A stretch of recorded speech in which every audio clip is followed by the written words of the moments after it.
Good afternoon and welcome to WFM's Midday News, brought to you with the kind of compliments of Court St. Vincent Limited. Hassle-free loans for your every need.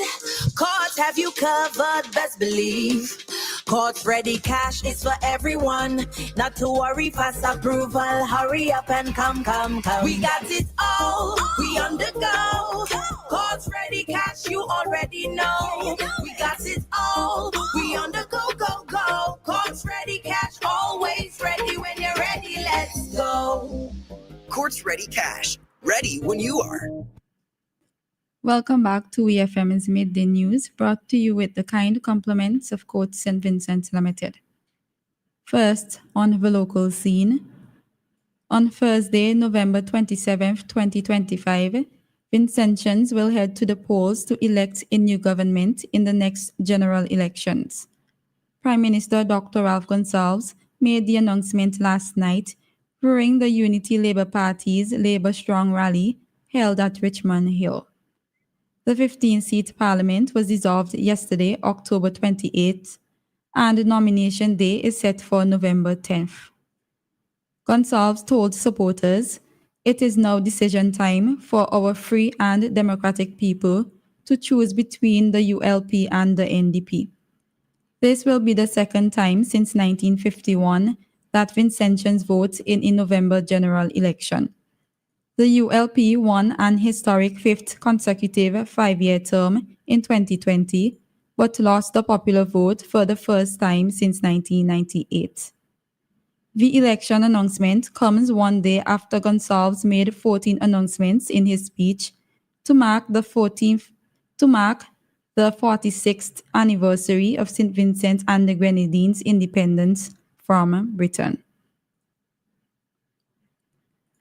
World Pediatrics Physical Therapy Team hosted a two-day clinic at the Milton Cato Memorial Hospital for the second time this year on October 23rd and 24th, 2025.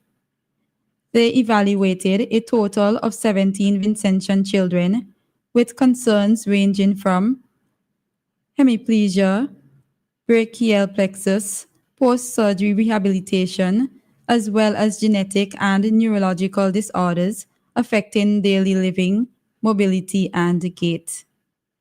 In addition to hosting clinic, the team held a training session with 9 local physical therapists on serial casting, a method of treatment that involves a series of casts to gradually lengthen and stretch tight muscles and tendons with the intention of providing better range of motion.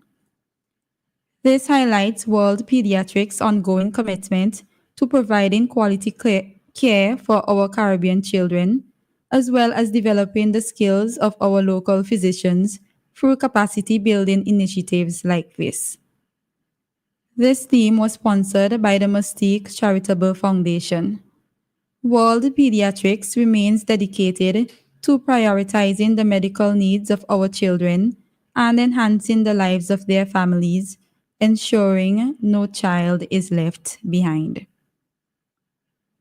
Still on the local scene, the Eastern Caribbean Collective Organization for Music Rights, ECHO Inc., and the St. Vincent and the Grenadines Association of Music Professionals, SVG-AMP, has announced their collaboration for the inaugural Music Tourism Convention in the Caribbean, set to take place in Anguilla from November 4th to 6th, 2025.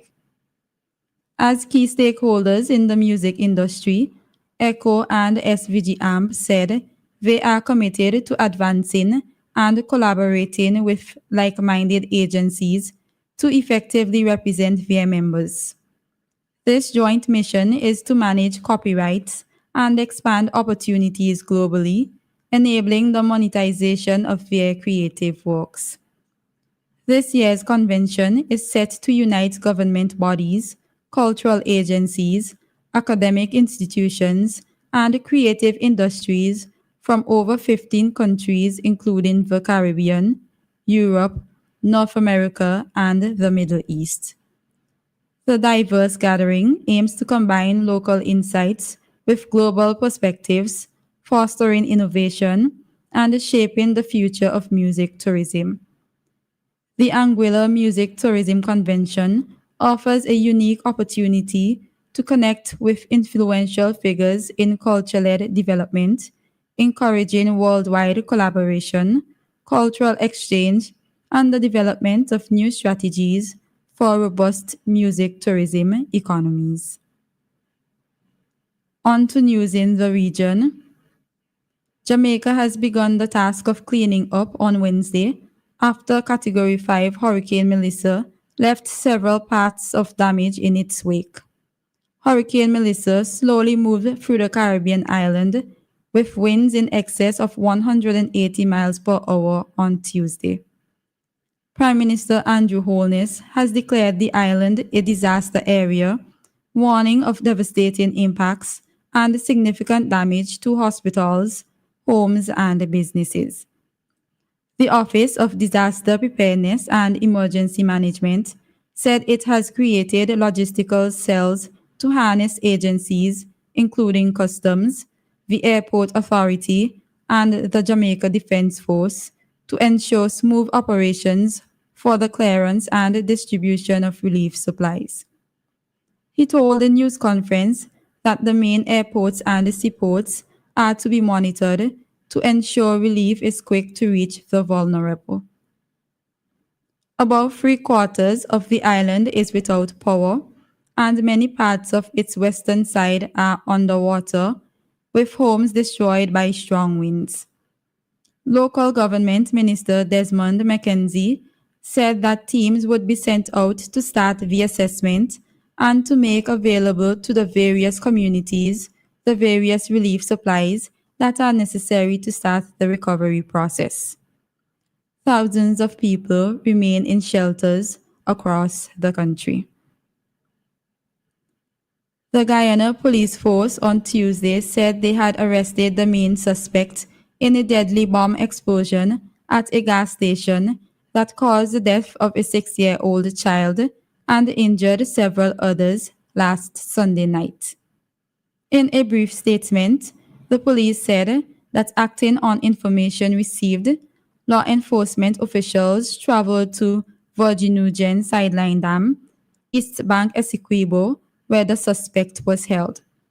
The suspect has been named as Daniel Alexander Ramirez Piodomo. Police had earlier announced a US $20,000 reward for information leading to the arrest of the main suspect, whom the police had described as a Spanish-speaking national. On the international scene, an 80-year-old Australian woman has been found dead on a Great Barrier Reef island after being left behind by the cruise ship she was traveling on. The woman had been hiking on Lizard Island, 155 miles north of Cairns, with fellow passengers from the Coral Adventurer cruise ship on Saturday, but is believed to have broken off from the group to have a rest. The ship left the island around sunset, but returned several hours later after the crew realized the woman was missing. A major search operation found her body on Sunday morning. No details have been released. The Australian Maritime Safety Authority said it was investigating and would meet the ship's crew later this week. The vessel has continued its voyage to Darwin. Finally, in sports, NBA team Miami Heat has made a donation of US $1 million to assist with recovery efforts for those impacted by Hurricane Melissa.